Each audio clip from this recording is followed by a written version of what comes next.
compliant in California is the most strict. Yeah. All the other states seem to follow after a year or two or whatever. Well, no, they don't. So that's a big misconception. So the Okay. other states.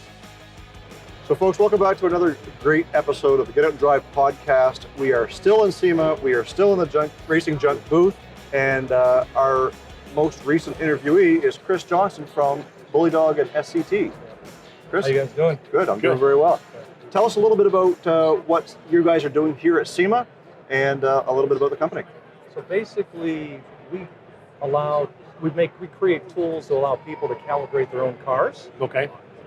And we're here at SEMA demonstrating our latest tools, latest software, the new 2021 F-150, which nobody's been able to tune. We now have software that we're releasing at the show to be able to do the F-150. So a very exciting release. Everybody's pretty pumped about that. And then we're also here really trying to advocate for the industry to stay alive. So support of the RPM Act. We want to be able to build and modify cars and continue doing what we love to do, which is to go fast. Yeah, and as we move along in the industry and as hobbyists and everything that we want to do, we want to continue doing this for a long time. For sure.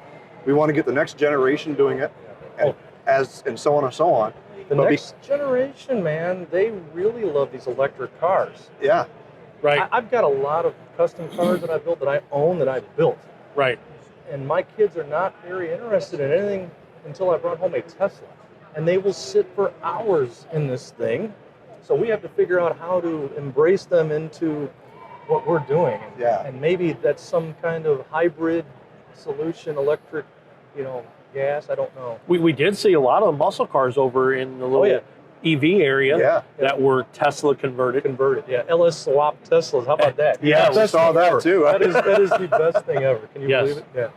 And that seems to be the direction that we're going. So we want to kind of maintain that fine line between, okay, do we go fully electric and everything's kind of, EPA compliant, blah, blah, blah, or do we want to keep with the ICE engines? So now let's say I modify my electric car and I've got my gas miles equivalent, right? Now what happens if I burn that 50% faster or 90% faster? Now are they going to come after me? It's just a question. If we start hot rodding these things, I don't know. I don't know where that lies. I mean, the power's got to come from somewhere. Yeah. Right? California's dealing with that right now they want everyone to get to that electric vehicle stage, but they can't supply the power for them. So the most interesting thing about California is they've done a really good job cleaning the industry up. Most of the cars versus the background don't even hardly show up, okay? But now you've got these wildfires that occurred, and they have wiped out 18 years of gains in like a summer? Yeah. So it doesn't even really matter. Right. They have all the container ships coming in. The top 15 container ships put out the equivalent of all the pollution of every automobile in the world every year. How about they get rid of one container ship and then we're good? Exactly. Right. Like 150 million cars cleaned up. Perfect. Have a nice day. And then I can modify my hot rod. I can go racing. I'll be happy. I love it. Sorry to be a little passionate. I believe in this. But then the dollar store would be empty on a Tuesday. Yeah. I think we can get over it. I think we can. I think we can. So, John, when we sit here, we talk about it all the time. How can we take that next step? I bought this old, Chevy something or other, and it's just a stock. And I want to be able to, keep it compliant, but I also want to release some of what's left in the power. Can I go to SCT and get what I want and say, I'm going to plug this in, crank up the timing, crank up everything, and have some fun? So if you've got a car that's pre-74 and you do an engine swap, technically it's a gray area. Depending upon the state you're in, I'm going to say most of the time that is going to be deemed okay, but it's going to be state by state. Yeah. So if it's a new vehicle, you're going to plug in one of our tuners and tune it up, turn it into a real hot rod and rock and roll. There you go. And for us, because we have the first and the only real consent decree that I know of in our industry, all of our tuners are they're actually legal. So they're deemed legal by the EPA. Now we had to follow it on with testing by ARB to prove it, but we had kind of a landmark consent decree in 2017, which gave this roadmap for the industry, which SEMA has been, I'm so thankful they were able to put this together in the SEMA certified program, which is a 49 state compliance program, which takes a really good deep dive at what you're doing, and then they're going to say yes or no with some testing, and you don't have to deal with the bureaucracy in the state of California. Big blessing. That's super helpful, because it seems to be, well, compliant in California is the most strict. Yeah. All the other states seem to follow after a year or two or whatever. Well, no, they don't. So that's a big misconception. So the other states, I thought they did. So all the green states, it only applies for new vehicle sales. Aftermarket is exempt. So the aftermarket still falls completely under the EPA. So it's truly like if you test with SEMA, you're a guy in your garage, you want to put together a package and sell it, make some money, contact SEMA. They will walk you through the process. In a few short months or maybe even weeks, you're going to be SEMA certified, and we're willing to stand up for the EPA for you to say, yes, it's clean. You're not polluting in the environment. Amazing. Wow. Just California is the only one that is not on that ticket. You have to have an EO, emissions exemption.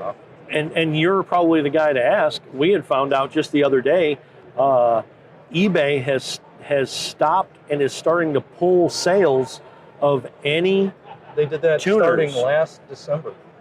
Well, and I'm saying it's just coming to light. Yeah. No, and I know what you're saying. I looked into it, and it came to last December. Yeah. But it's really starting to come to light. Yeah, and people that I know personally have gotten their stuff pulled down. It's really tough for a guy, like let's say he's going to be in his garage and he wants to sell our illegal stuff and make some money. He can't do it because the eBay has carte blanche, took them all off. Same thing with Amazon. So if you're like a guy at home and all you're trying to do is make something cool to like have a little bit of extra money so you can go racing, you can't even sell our legal stuff on Amazon or eBay. It's really because tough. they just wiped it out completely. And it's only because I don't blame them. The EPA or whatever happened, somebody has investigated what they're doing or selling. There's some folks that are not very good players, and the knee-jerk reaction, from my understanding, was to wipe all the tuners. That way they don't have to pick and choose. They just clean the slate. No liability.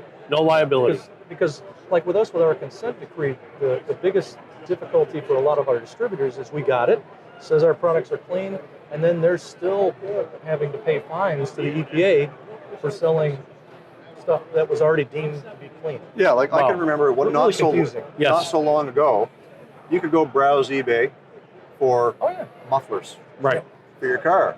And they would have the disclaimer, not 50 state legal. Right. And now it seems as though stuff like that, is that going to go away as well? Starting in 2015, that's when the EPA ratcheted up their enforcement of what they basically ignored for 40 years, which was off-road use only. And in the 650-page document that for the new guidance, which came out in 2015, they inserted a sentence that said, no vehicles, basically I'm paraphrasing, but no vehicles can have their emissions equipment modified if they have a VIN. That's what started the RPM Act. I'm one of the people that made the first call to Kirstein back then to say, hey. I see. And then the RPM Act came about a year later, and the RPM Act basically says that you have the right to modify a vehicle to go racing. Now, in the end, there's going to be something, I believe, that's going to happen. I've heard some really good movement on the RPM Act. Is it going to be an enabling statute, which is what I'd like to have, which says you have the ability to go modify your car and do kind of like the Second Amendment. Right. So this would be the Second Amendment for hot rodders. For automobiles, right. And, but is it going to be an enabling statute, or is it going to be a statute where you have to do something? And that is what's still up in the air. Wow. It's amazing what the world or the industry is coming to. I mean, I get it. I get that we need to clean the planet up. We need to make things clean. But when you go and you take hot rodders, they really are. Hot rodders and racers are a really small segment of the automotive industry. There's 760 million cars in the world. You know, we're maybe 10 million. So, and yet they're trying to paint everything with a single one brush. container ship would knock 150 million emissions of cars out. Wow. So that is crazy. And nobody remembers that hot rodders are the first recyclers. Yep, for sure. We reuse everything. You don't throw anything away. Nope. When you're custom building a car, I don't throw anything away. I might use this. The biggest Right. problem I have is then I lose where I placed it. Right. And I've usually bought or found another used one, 3 of them before I. It is what it is. That seems to be commonplace in the Yeah. industry. Every car guy who has ever put something aside says, I may use that someday, Oh yeah. probably doesn't know where it is right now. And the moment you throw it out, Then you need you need it tomorrow. It's the crazy. Or if you buy one, then you find the one that you couldn't find. Yeah. That happens to me all the time. Shifting gears the tiniest bit in the industry, do you have any hot rods, any custom cars, anything? Yeah, I have a lot of custom Yeah. cars. Yeah. From like 60s Mustangs to late model Vipers. Okay. Everything's American. I don't have anything. You know, if you're into imports, that's fine too. But I am Right, a right. knuckle dragging American hot rodder. Right. Built my own everything. So from engines to you name it. If you look up on YouTube, just put in Oregon Google, put an overpowered Mustang crash. In 2004, I had a naturally aspirated Mustang which ran 790s in a quarter mile that I had a wreck in. Okay. My lovely wife happened to be there. She witnessed the wreck, pregnant with my first child, begged me to no longer race. And instead, I have been racing this industry ever since. Yeah. Wow. And it's been a lot healthier for me, Sure. but not as much fun, of course. Well, I think there is some fun into keeping things on track to keep the industry going forward. And we certainly appreciate that. Is there something you could share with us and with our listeners of what might be coming from SCT and Bully Dog? So, support for the 2020 to 2022 Ford Super Duty trucks, Mhm. that is coming. Okay. It's done. We're in the implementation final testing phase. Maybe mid next year is when it'll be out. So that's going to be a big deal for Yeah, so all you Hot Super rod Duty guys. guys out there who are looking just to push that little bit of extra towing capacity, power wise, and just pass everything but a gas station or a diesel station, away you go. for sure. So the 2021 and 2022 F-150, we're releasing that here at the show. So that is actually available. Should be available to order within the next couple of weeks. So that's another big deal if you have an F-150. And now is the super fun part. How can our listeners find you? You can find us at www.sctflash.com Okay. or my other business, which is JMSCHRP, Very Doing all nice. kinds of things for the industry, and we're happy to be here. That's great, Chris. Appreciate you taking some time to come talk with Nice us. to meet Thanks, you guys. Chris. Racing Junk is the #1 racing and performance marketplace where you can post your racing junk for free.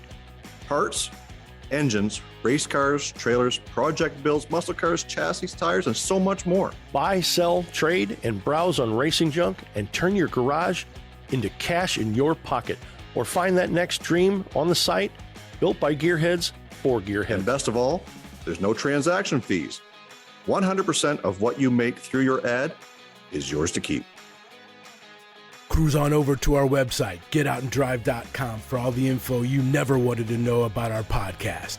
Hit us up on our listener hotline, be the first to know what's happening, get industry news, and grab your Get Out and Drive merch. Connect with us on social media. Find us on Facebook, Instagram, and TikTok. Follow us on Twitter at Get.Out.N.Drive.Pod.